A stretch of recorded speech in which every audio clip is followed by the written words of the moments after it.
Richard Wilson sat in his 12-year-old Ford pickup, trying to muster up his courage. Courage. What a strange word to use for the action Rick was thinking about. When did life become so desperately unbearable that this seemed like the only option?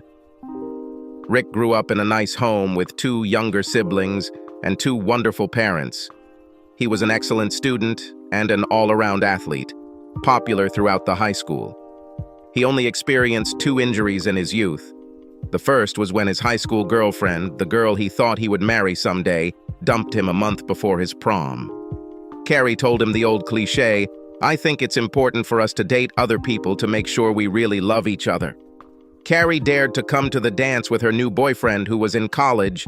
Much of the next summer and the support of his family helped him get over the sight of the love of his life, with her arms around the college student's neck as they twirled and kissed on the dance floor. A year later, Rick was playing for his high school baseball team when a ball hit him in the right ear. The bone around the ear was crushed. He was now deaf in that ear. And to make matters worse, his recovery time prevented college scouts from seeing him play. The scholarships Rick was counting on to pay for college never materialized. Without a scholarship, Rick enrolled in a state college and was just starting his 3rd year when the Twin Towers were destroyed. On September 14th, Rick walked into the local military registration and enlistment office with the full intention of enlisting. It never occurred to him that he might be unfit. He was 6 feet tall, weighing 190 pounds, a picture of manhood. He could lift 260 pounds and run a quarter mile in 58 seconds. The recruiter shook his hand and was kind enough to say, "Thanks, son. We'd love to have you on the team," before turning him down due to deafness in his right ear. Rick didn't tell anyone about the refusal. There was no logical reason for the secrecy. He certainly had no reason to be ashamed of his physical inferiority. He simply could never overcome the feeling of inferiority and carried it deep in his soul for many years. Rick graduated from college with a degree in finance and began working at the local branch of a growing bank, Washington Mutual. It was 2003 and the mortgage market was booming. It was not unusual for Rick to close a dozen mortgages every week, in addition to numerous second mortgages and home equity loans. The economy was booming, and Rick was feeling good because he was helping people buy their dream home or use the equity in their homes to buy things, boats, new cars, swimming pools, that the average blue-collar worker could never have dreamed of before this economic boom. A year after graduation, Rick met Stacy Wallace. He was playing outfield and was the 4th bat in an adult baseball league when he saw a pretty brunette in a skimpy blouse and not-so-skimpy summer shorts in the stands with the wife of one of his teammates. After the game, Jeff and Jenny introduced Rick to Stacy and asked if he would like to join them at the local pub for a pint. Rick and Stacy sat at a table with drinks, waiting, while Jeff and Jenny talked to another couple at the bar. Stacy was the first to break the silence. "This is at least the 3rd time I've been matched like this." Rick laughed. "They weren't even trying to be subtle, but I like it. I hope you do too." Stacy responded with a laugh. Rick noticed how her blue eyes sparkled when she laughed. "More than, in fact, much better than last time. I don't mean to sound mean, but he was too narcissistic. I couldn't get a word in edgewise while he was bragging about how wonderful he was." "Well, no wonder. He was trying to impress a beautiful lady." Stacy blushed. "Ah, flattery instead of boasting. Is that your method?" As soon as she said that, Stacy blushed even more. Her cheeks practically burned as she apologized. "Sorry, Rick. That was rude of me. I'm getting a little nervous here, and it didn't come out the way I intended." "Nervous? About what?" "I've been nervous ever since Jenny pointed at you on the field and said we'd go out together after the game. I watched you play and wondered if you'd be a disappointment." Rick looked at Stacy and wondered what planet this woman was from. She was the epitome of beauty. How could this woman not know how attractive she was? Why should I be disappointed? Stacy hadn't finished her first glass and was still racing her brain. She said the first thing that came to her mind. "Well, look at you. You're beautiful." Now it was Rick's turn to blush. "Ah, flattery. Does this work for you?" It was the perfect moment for Jeff and Jenny to return to their table. Jenny looked at them, wondering if this was yet another failed attempt at playing Cupid. "What's happened?" Jeff looked at Jenny with a stern gaze, preparing to tell her, "See, I told you not to interfere." But before he could say the words, Stacy interrupted him. "Thank God you're back. Rick and I were prepared to be embarrassed for the next decade." Jenny was puzzled and returned to her standard behavior when she was confused.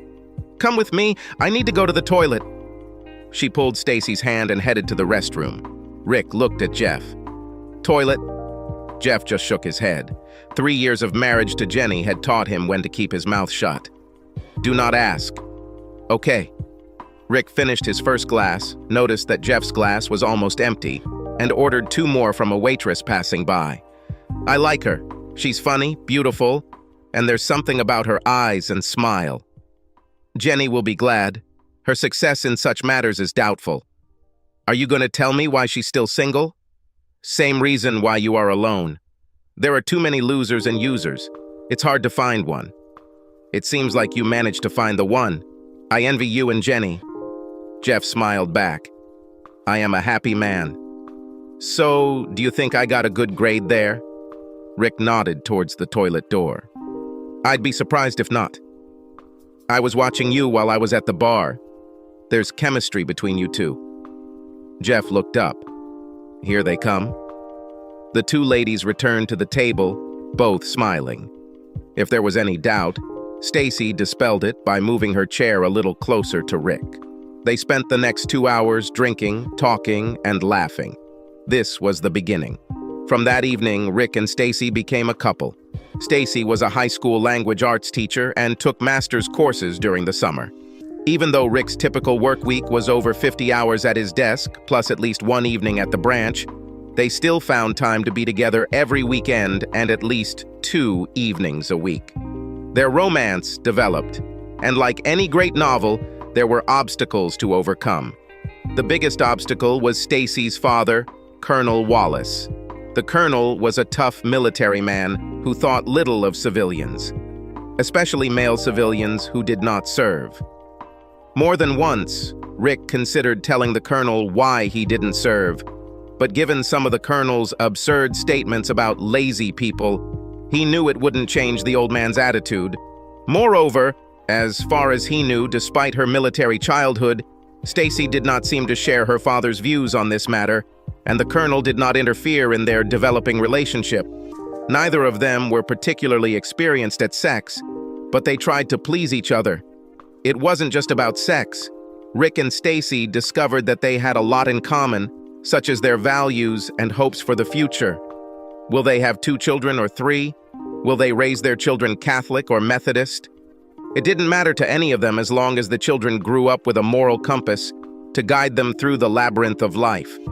After 6 months of dating, 5 months after promising to be faithful to each other, Rick asked for Stacy's hand in marriage. Stacy said yes, and 4 months later, Rick and Stacy were married and headed to Jamaica for their honeymoon. Rick didn't tell anyone, but the sexiest moment of his life up to that point had been the morning his sweet conservative wife took off her swimsuit top while sunbathing on a public beach. There were several other women doing the same thing, which gave his wife the courage to expose those beautiful breasts so publicly. Plus, she loved watching her new husband's eyes practically pop out of their sockets, almost like something out of a Warner Brothers cartoon. A week spent in the Caribbean sun, sand, warm water, drinks, and food was the perfect start for these 2 sweet kids on their journey together. Rick couldn't believe that such a gorgeous woman, inside and out, agreed to be his life partner. One day, as they lay in the clear water, Rick marveled at how Stacy's eyes glowed the same shade of blue as the Caribbean Sea. He could see himself growing old next to her, as long as those eyes smiled at him. That night, as he watched Stacy take off the sun-kissed dress she wore to dinner, he knew he was one lucky man. Stacy had only had 2 lovers before meeting Rick, and she was one of those rare girls who made it through high school and the first 2 years of college while remaining a virgin. Both boys were clumsy, Neither of them had the skills or means to please her. That was a thing of the past now. Rick was an attentive lover. The honeymoon was over and they returned home, determined to build a life together. With the luxury of 20/20 vision, it's easy to find fault with the decisions Rick and Stacy made over the next few years. But if all the great minds at the Federal Reserve Bank, the Treasury Department, Congress, the White House, and almost every financial institution could have missed the coming wave of events that created the Great Recession, can we really expect more from the two people who put their trust in it? Great minds. The year was 2007, and like many young couples that year, as home prices continued to rise to obscene levels, Rick and Stacy panicked and bought a home when the market was at its peak. Why continue to waste money renting when they could be building equity? The house they bought, a modest 3-bedroom duplex, would probably have cost $200,000 in 2003. By the time the Wilsons bought it in 2007, having won the bidding war to buy it, the closing price was $420,000. The realtor told them they were lucky to steal it with such a low bid. Right after securing their first home and mortgage, Stacy had what they both thought was a brilliant idea. Stacy will quit her job for a year, finishing her master's degree in 1 year instead of 3 summers of school. As a bonus, she would use the year to get pregnant and spend a few months with the baby before returning to work. With her master's degree, she will receive a nice salary increase and will be able to teach in a high school. They laid out everything on paper: schedule, finances, logistics. Everything came together. Rick did a fantastic job at his job. He recently received a decent base salary increase and a bonus. They could afford it. Everything went like clockwork, almost like clockwork. At the end of November, Stacy told Rick that her period was already 3 weeks late, and she bought a test to confirm her pregnancy. The timing couldn't have been better. The baby was due in mid-July. Stacy could spend 2 months with the newborn before returning to teaching. Everything went according to plan. The best-laid plans so often go wrong. In April 2008, the mortgage market began to collapse, and Washington Mutual began closing offices and laying off people, especially in its mortgage departments. Rick was among those fired. Rick had to be unemployed for 5 months before eventually landing a job as one of 2 assistant managers at a discount store. The salary was about half what Rick earned at the bank. Assistant managers were required to alternate shifts every month and split their days off. On May 15th, Stacy went into labor. Amy Wilson was born 7 weeks premature. It will be 3 weeks before the Wilsons can bring Amy home to the nursery that Stacy and Rick decorated for their baby. Hospital bills were piling up. Rick's COBRA insurance covered some of them, but not nearly as much as his previous employment plan would have covered. Stacy finished the semester anyway and got a teaching position at the local high school. This gave her 10 weeks at home with Amy before the school year began. Stacy's mom agreed to look after Amy while Rick worked the day shift at the store. There were 2 incomes, but it was still not enough for all the bills. They were upside down on their mortgage. Selling the house was not an option. Amy had a number of health problems: colic, ear infections, etc., which made it difficult for them all to get a good night's sleep. The weight of it all continued to weigh on Rick and Stacy. Weeks passed without any physical intimacy between them. Working from 4 p.m. to 11 p.m. every other month, and so many days off seriously reduced the time Rick could spend with Stacy. Best friends became roommates. The small cracks in the Wilsons' marriage began to widen during Stacy's 2nd year of high school. This was the year that a new physical education teacher, Kyle Turner, arrived at the school. Kyle was a magnificent specimen, standing 6 feet 3 inches tall, weighing 220 pounds, and built like a linebacker.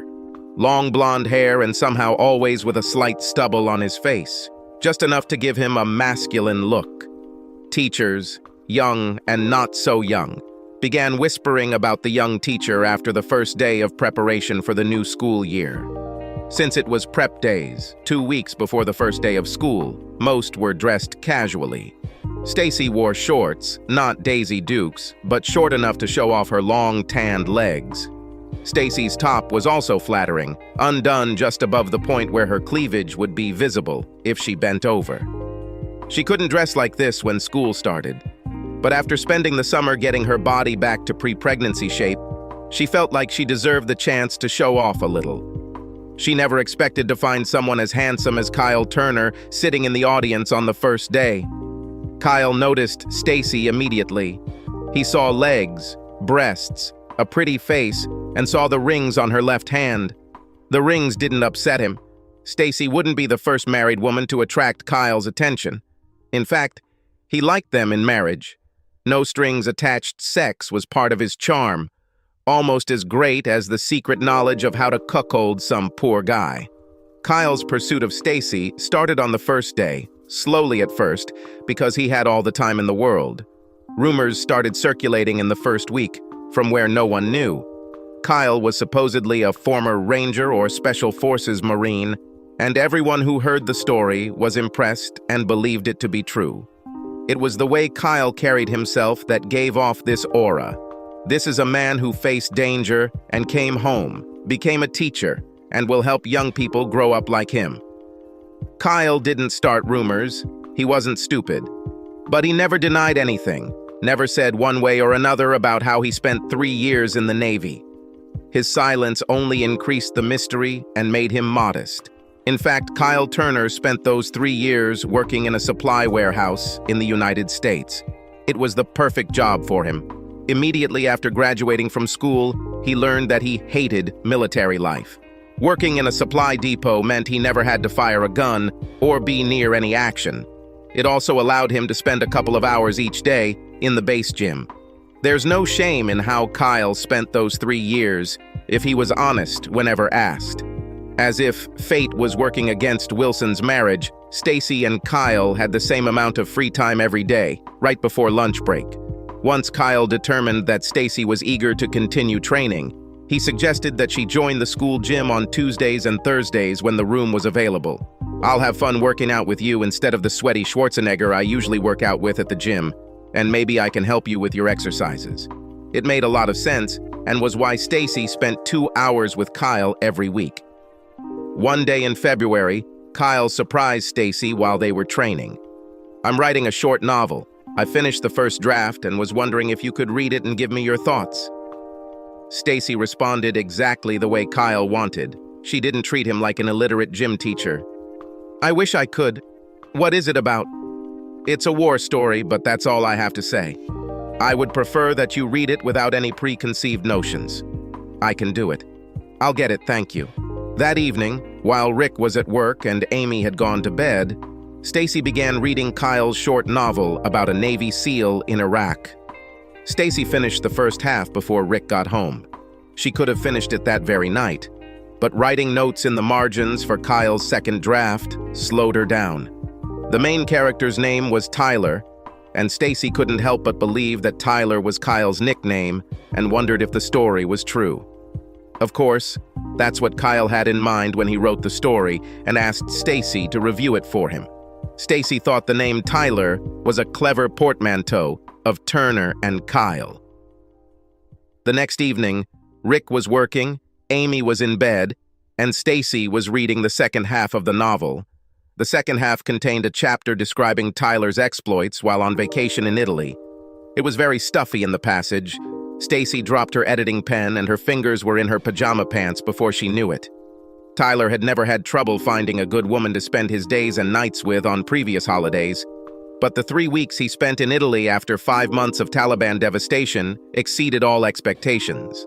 It all started on the first evening in Amalfi, when he and Greg North were sitting in a small cafe having an after-dinner drink when 2 young ladies approached their table. "Are you 2 American?" asked the brunette. Her English was good, but she had an accent, probably French. They met. 2 women joined them. They were indeed French. Brunette Michelle seems to have her sights set on Tyler. Blonde Leslie seems to have her sights set on Greg. They drank, then found a nightclub where they danced until 3 a.m. Tyler and Greg escorted the ladies to the dock where their small yacht was moored. "Is this yours?" asked Greg. Leslie answered, "It belongs to my father. He allows us to use it for a month." Why not come back tomorrow morning and we can go on a cruise? Tyler and Greg were disappointed that they weren't invited to spend the night, but agreed to return the next morning. This would be the last time either of them would be disappointed for the next 3 weeks. In the morning, the two men headed to the pier, holding their breath, hoping that the yacht would still be there.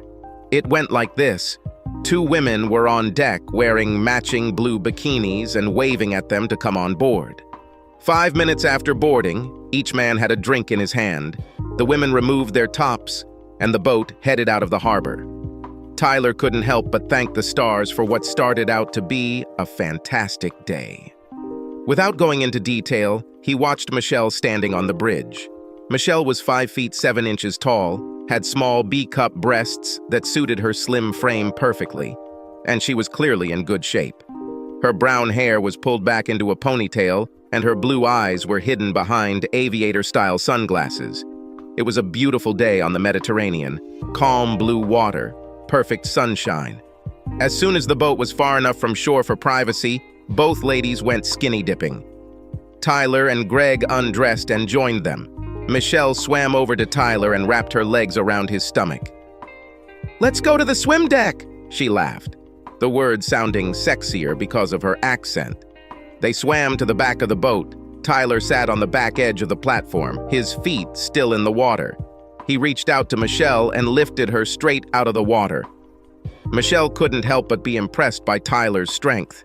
This man's amazing physique was not just for show. There was strength in his muscles.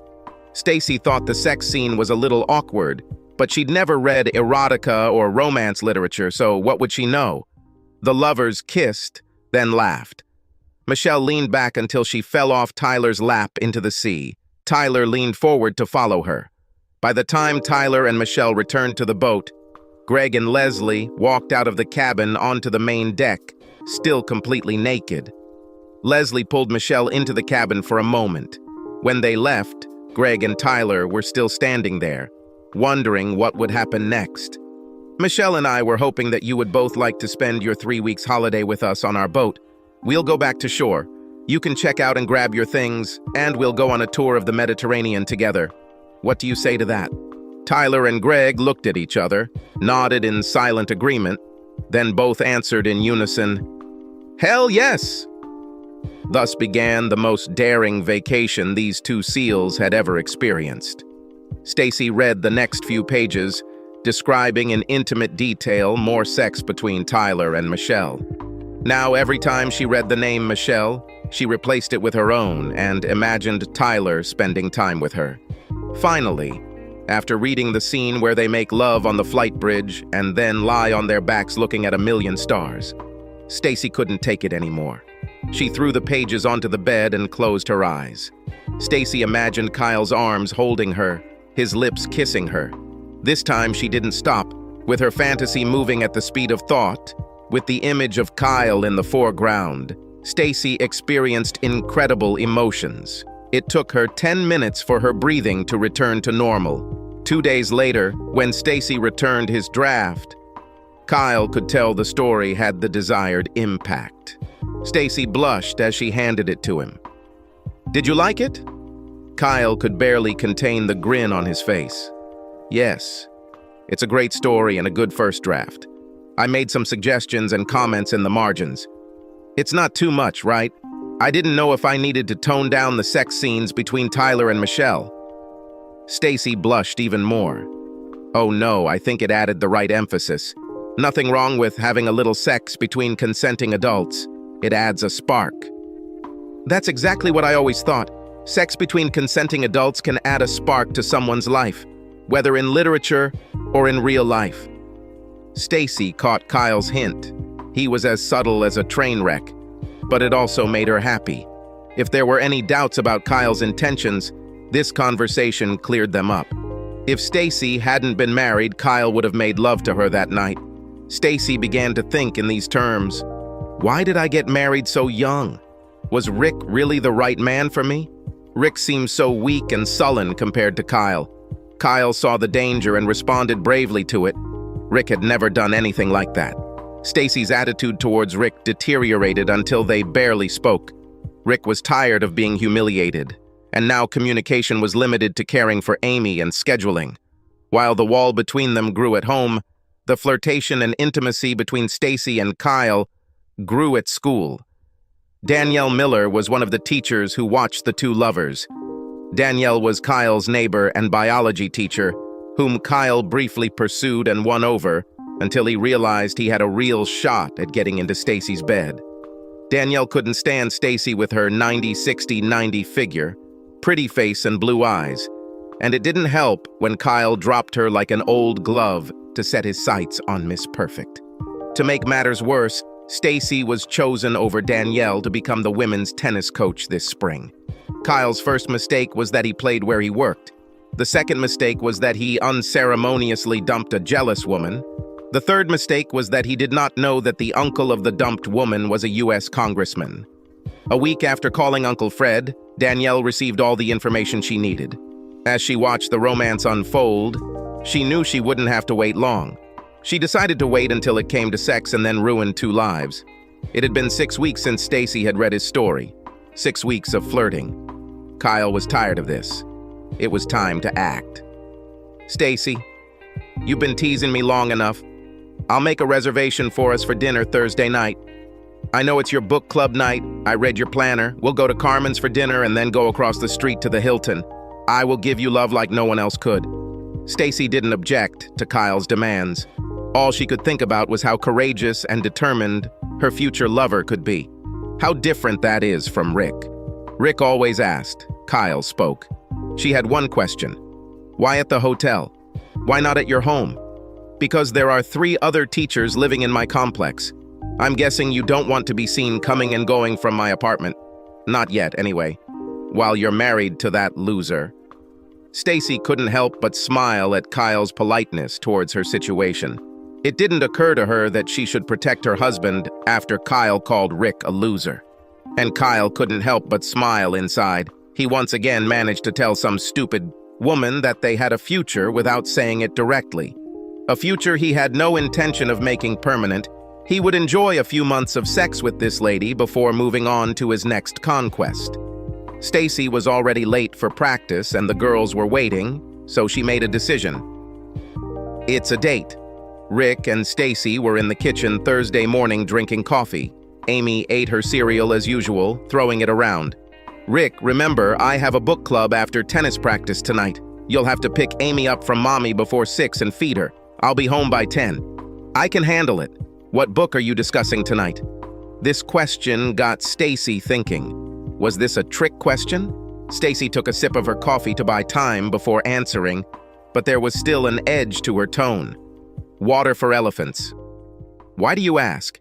You're not usually interested in my book club." Rick was a little taken aback by Stacy's tone, but realized that it was only emblematic of how she had been treating him lately. "I didn't mean anything bad. I was just trying to be polite." Rick grabbed his lunch from the counter, kissed Amy on the head, and made his way out of the house before he lost control. Rick's quick departure did not go unnoticed by Stacy.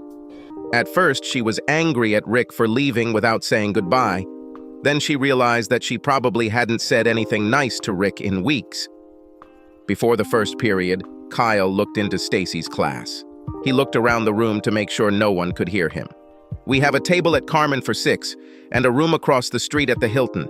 Don't be late for dinner. I know you need to get home tonight, and I'll need every minute with you to make up for the months I've waited to stay with you. Alone with you. I need to be home by 10 o'clock. Should we skip dinner?" Stacy laughed quietly. The door was still open. "Nice try, mate, but I'm looking forward to a nice dinner and a couple of glasses of wine and no kids. And after? That too. Now get out of here." Stacy didn't know how she managed to stay calm all day and during tennis practice. She dismissed the team a few minutes early at 10 minutes before 5. Everything went according to plan.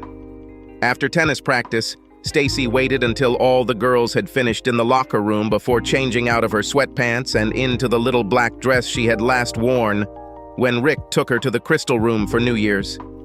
When was this? Almost 3 years ago? When they had money for such things. This was the last time she wore 4-inch heels with over-the-knee stockings. Stacy took one last look at herself in the full-length mirror. She knew Kyle Turner would like what he saw tonight, and even more so when the dress came off. Stacy looked at her reflection and tried to convince herself, "I deserve it." The clothes she wore to school that day were in a small suitcase. She planned to shower and change at the hotel before returning home. Her hair was pulled back into a stylish ponytail, eliminating the need to wash and dry it afterwards. Stacy left the building, locking the doors behind her, and was walking to her car when a blue Honda pulled up. Angel Martinez, one of the seniors and a member of the tennis team, almost jumped out of the Honda. "Mrs. Wilson, thank God I caught you before you left. I left my textbook and ethics notes in my locker and I have a test tomorrow. Can you open it for me so I can get them? Please." Stacy felt embarrassed that one of her students had caught her like this. She told Angel to follow her and went back to the locker room while Angel chatted the whole time. "Mrs. Wilson, you look so elegant tonight. On a weekday.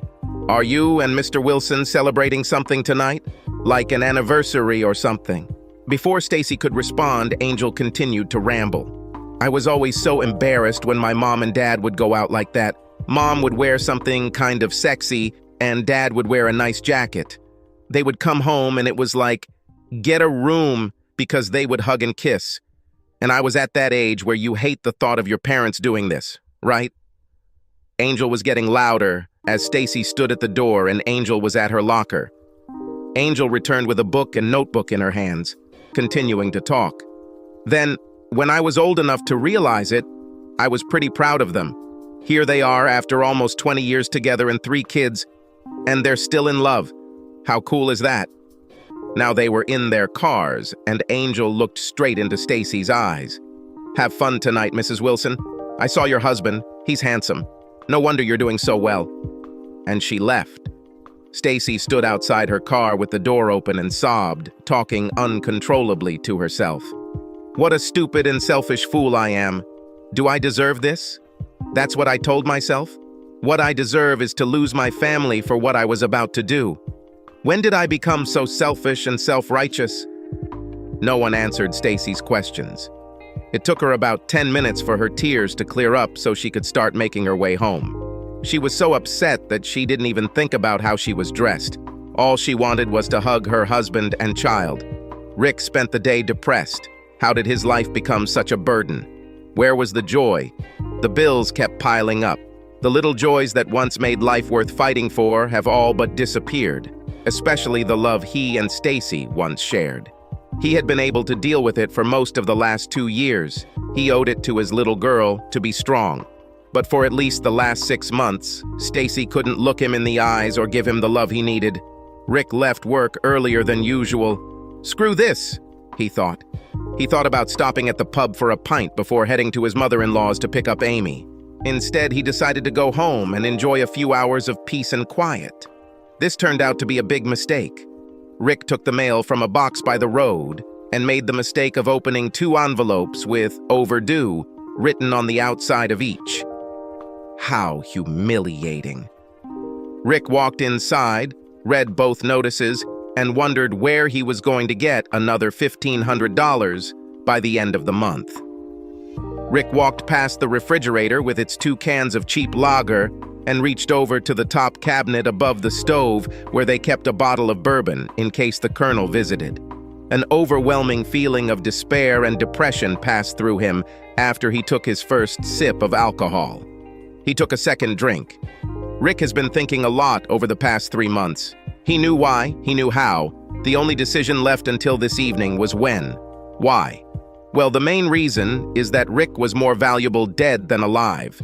The Wilson family's desperate financial situation could be improved by an influx of capital from the life insurance payout. Another reason is that life was no longer worth living. Rick is tired of playing Sisyphus, rolling a stone up a hill, only to have it roll back down again. It was bearable when he did it as a team, with Stacy at his side, easing the load with her smiles and love. But for at least the last 6 months, he had been pushing this stone up the mountain all alone. How? This took a lot more thought. It didn't have to look like suicide. For 2 reasons. It would be painful for Amy if she grew up and ever found out that her father committed suicide. The second reason was financial. Rick's $250,000 life insurance would have paid out twice as much if the death had been an accident.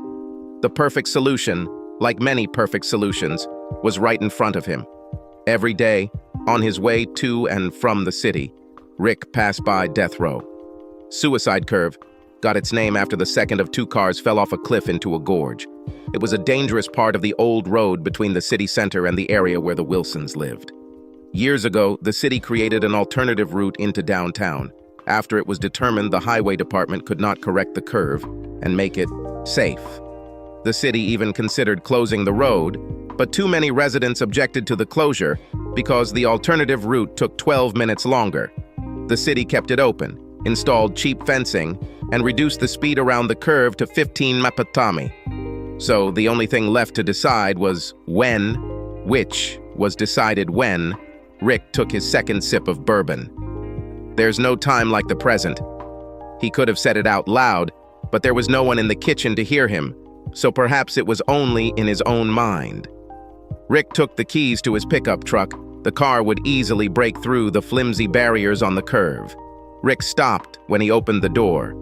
Hell, would 2 shots of bourbon affect his blood alcohol level enough to make him legally drunk? Will this affect my insurance payment? Rick decided it wasn't worth the risk. He returned to the house, vomited in the toilet, rinsed his mouth, and washed the glass before putting it back. 10 minutes later, Rick sat in the truck, engine idling, staring at the curve, trying to work up the courage to take the plunge.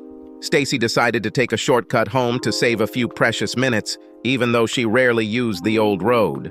Today was an exception. She slowed down to go around a curve when she saw Rick's truck on the other side. Why is he here? It was in the opposite direction from her mom's house. The truck was just starting to move when Stacy pressed the horn. Rick didn't notice the approaching car when he finally decided to act. His foot moved from the brake to the gas, his left foot released the clutch, and he was on his way.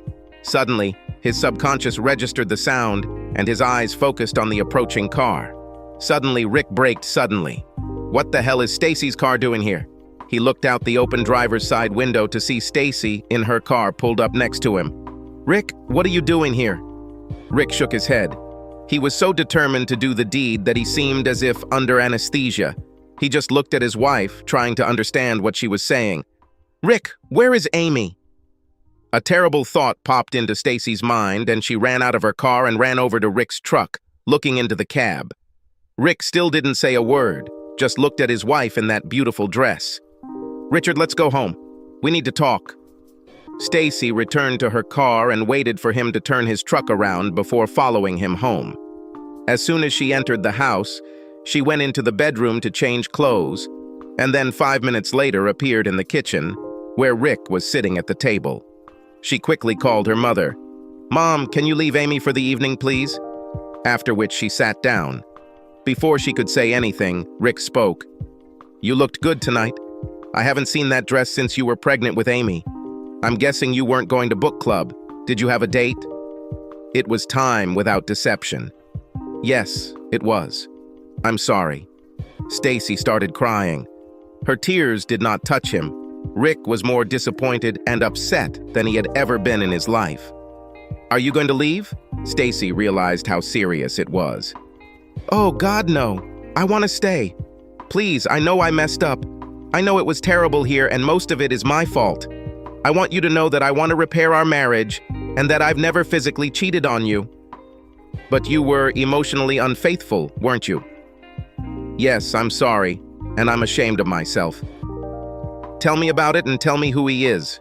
After you tell me, I'll decide if we have a chance. Stacy told Rick everything that led up to that evening, including what made her change her mind. No embellishments, no deception. Rick listened without interruption. When Stacy finished with another apology, she couldn't wait any longer. That's it, Rick. Now you know everything. Now it's your turn. Tell me why you were on the curve. Rick told Stacy how he wanted to die and planned to finish everything that evening. Before he finished, Stacy was sitting on his lap, holding his head, crying on his chest. She looked into his eyes and begged, Please, Rick, I love you. Let's recommit ourselves to each other and try to get back to being friends and lovers. I don't want to live without you. Rick was glad to hear that Stacy wanted to save the marriage, but he needed to ask. How do we do this? First, we will swallow our pride and ask for help. There's not much pride in trying to commit suicide, and forgive me, there's no pride in planning to meet your lover in some hotel. So pride shouldn't be an issue. Who do we ask for help? Rick's comment about the hotel room stung, but Stacy knew she deserved it. We'll ask Mom. The last time she offered us money, we were too proud and refused. She has money that she inherited after my grandfather died. It's in certificates of deposit, and she offered to lend us as much as we need. Need if we pay her the same interest she gets from the bank, 3%. And we won't have to pay her back the principal until we get back on our feet. We'll use most of the money to pay off everything except the mortgage, and some to see a marriage counselor. We need help, Rick. We can't do this on our own. Rick didn't agree to it that night. Stacy and Rick spent the next week discussing the pros and cons. They finally agreed after deciding that an experienced third party would be necessary to overcome the trust issues they each had. How could Rick trust Stacy again after she committed emotional cheating and came so close to physical cheating? The thought of Stacy having sex with another man or even kissing him made him sick. How could Stacy trust Rick again, the man who came so close to committing suicide? Could she trust him with her life or the life of their daughter? Stacy had a hard time getting over her fear of what Rick might do. Before all this, other events happened. Stacy returned to school on Friday morning, and everything exploded during the third period, Stacy's free period. Kyle walked into Stacy's class, angrier than a wasp. He didn't see the two students working on the information board at the back of the room. "Where the hell were you last night? Not only did I have a nightmare from you at dinner, sitting there alone like some idiot, I paid for the damn hotel room where I was waiting for you, just in case you were late." The two young girls ran out of the room, and if Kyle had any sense, he would have left. But he was on the rise and continued to scold and threaten until the deputy director entered the classroom. She had to scream to get Kyle's attention. "Miss Wilson, Mr. Turner, come to my office immediately." Rumors of the clash spread quickly, although the full facts were distorted. Danielle Miller figured this was the perfect time to drop her information bomb from Uncle Fred. Anonymously, Danielle spread the information that Kyle Turner served, but was a clerk in the internal service and was never a special forces hero. Everyone felt that Kyle was lying and stealing honor, even if it was a lie by omission. Any sympathy Kyle had hoped for quickly disappeared. His speech to the students and the threats heard by the vice principal became his downfall. With no right to work protected, Kyle was fired that same day. Stacy did better. She was told to be careful. But since she had not broken any school rules, she could be left with a warning to avoid any future misunderstandings. Stacy's mom gave them money. They used it to pay off their debts and began seeing a marriage counselor who helped them find partnership and love again. The big moment in their recovery came a few months later. Stacy, Rick, and Amy visited Stacy's mom and dad. Stacy and the colonel were in the office when everyone in the kitchen heard Stacy's voice rise.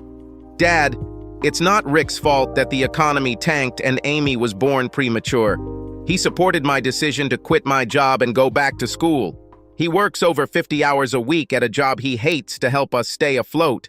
He has done nothing but be a faithful husband and a wonderful father, and if you can't respect such a man, then I feel sorry for you. If I hear one more disparaging comment about my husband from your mouth, you will never see me or yours again, granddaughter." Stacy ran into the kitchen, took Amy from her mom's arms, and told Rick they were leaving.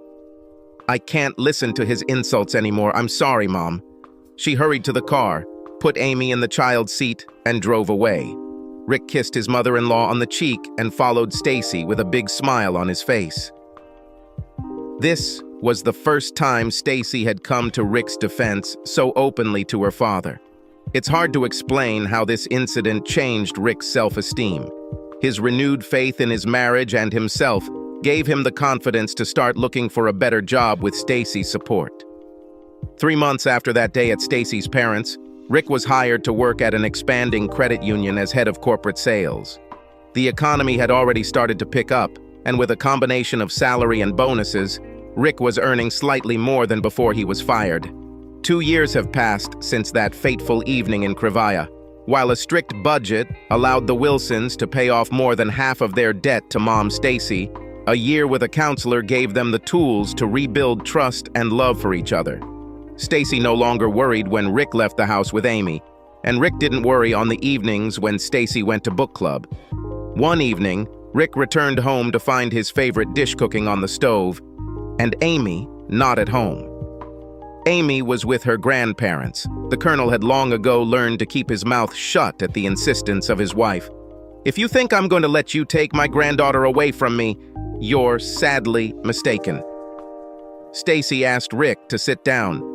"Rick, I've thought it all through and planned it all out. I want a second honeymoon and a second child." Rick was taken aback by both of Stacy's statements. "Can we afford it?" Stacy was glad Rick didn't say no right away. "I researched packages and found a 6-day trip to Jamaica for under $2,000, all inclusive." "What about Amy?" "Mom agreed to look after Amy." Rick smiled, thinking to himself how great it would be to spend 6 days with his wife. The last time they had the opportunity to spend more than one night together was 4 years ago, before Amy was born. "Well, book it if you haven't already. What about the second child?" "We always said we wanted at least 2. I was scared after Amy's health problems, but I talked to my doctor and she said the chance of a second baby being premature is less than 1 in 20, which is what most women have, whose first child was born premature, second pregnancy goes full term. Plus, my school insurance is much better than what we had before. Even if there are complications, most of the expenses will be covered this time. Can I say yes to a holiday now and think about having a second child a little later?" Stacy agreed, and that's how they ended up on the same beach in Jamaica 4 weeks later. On the plane to Jamaica, Rick surprised Stacy. "Leave the diaphragm at home this week, honey. Maybe we'll get lucky here and give Amy a little brother or sister." Stacy couldn't say a word as she hugged and kissed Rick. "Thank you." If Rick was wondering if this vacation could top their honeymoon, he needn't have worried. Within 5 minutes of them settling into their lounge chairs, Stacy had taken off her top. For dinner that night, Stacy wore the sexiest sundress imaginable. On the 3rd morning, Stacy woke Rick just after sunrise and dragged him to a section of the beach they had never been to before. Stacy completely shocked Rick when she took off her bikini top and bottom before jumping into the warm water.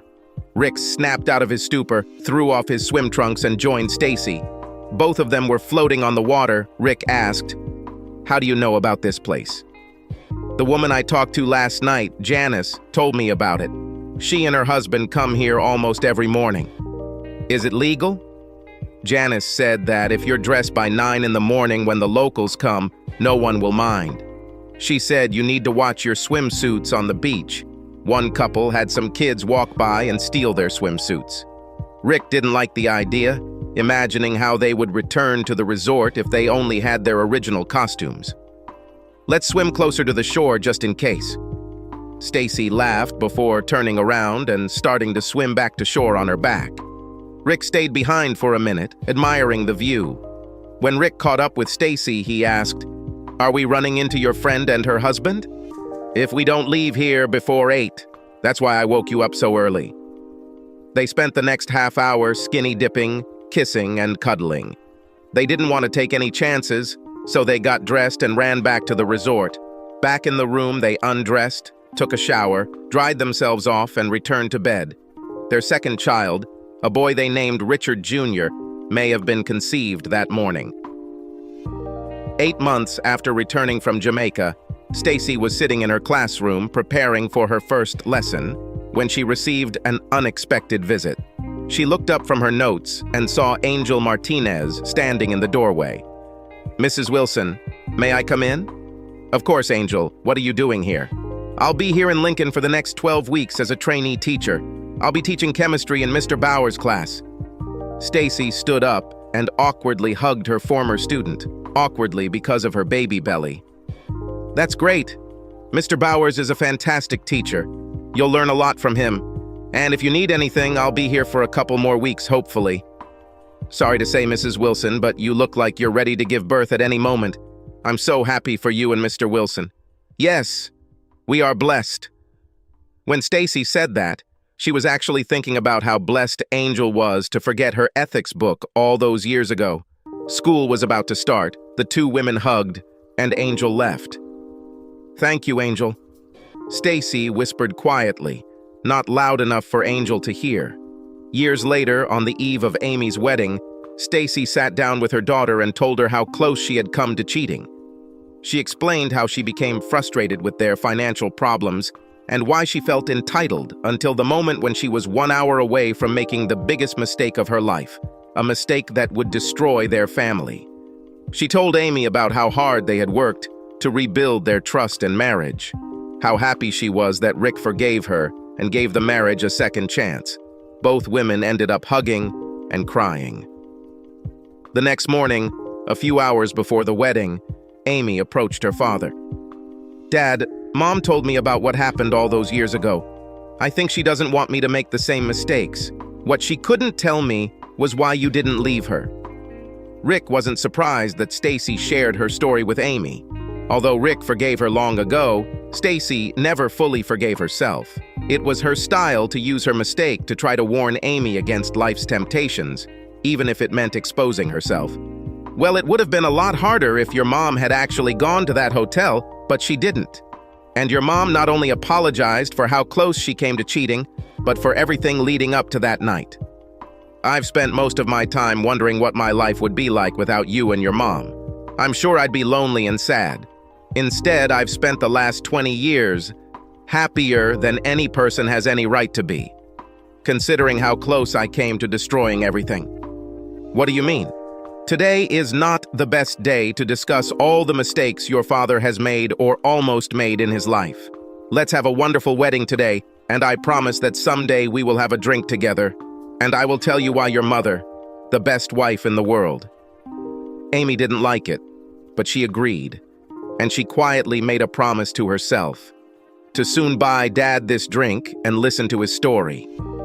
Rick wondered if he would tell Amy the whole story, the one that no one else in the world knew. How, a few days after Stacy's confession, he broke down the door of Kyle Turner's apartment, ready to beat up the scoundrel, only to discover that Turner had already left town. Subscribe to our channel so that your second chaff doesn't cheat on you, and go ahead and listen to the next story, because this story is nothing compared to the next one. If you're under 18, don't even think about listening to the next one.